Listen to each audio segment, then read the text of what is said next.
Hi there. This video explains how to suspend Google Workspace users by schedule using xFanatical Foresight.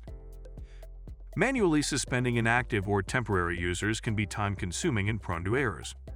By automating the suspension process based on a schedule, admins can ensure compliance, optimize license usage, and maintain security.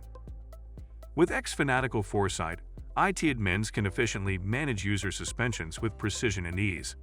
Let's dive in and see how it works. Sign into xFanatical Foresight with your Google admin account.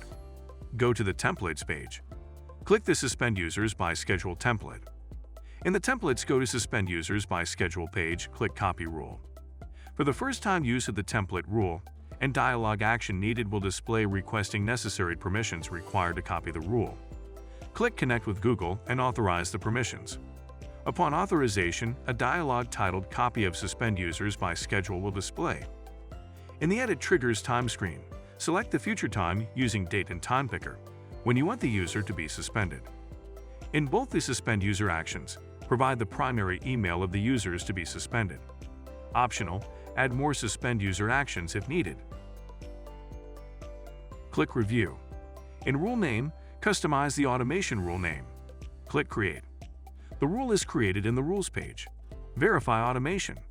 To ensure that your rule setup automates as expected, it's essential to conduct a simple test. The following instructions demonstrate how xFanatical Foresight schedules the suspension of a user in Google Workspace. For demonstration purposes, please set the trigger time field in the time trigger to 15 minutes from now. Sign into xFanatical Foresight with the same Google admin account. Wait until the configured trigger time. You will receive a notification in the top right of xFanatical Foresight. In the notification message, click View Log.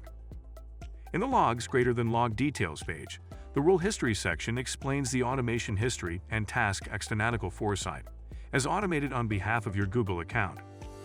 Sign into your Google Admin Console and verify that the user has been suspended by the automation rule. It's simple and easy. If you have yet to install Foresight, apply for a 14 days trial. If you like our video, hit the thumbs up. Also, subscribe to our channel and press the notification bell icon to get notifications about the news, trends, and products that help you manage your business very well. To learn more, please visit xfanatical.com.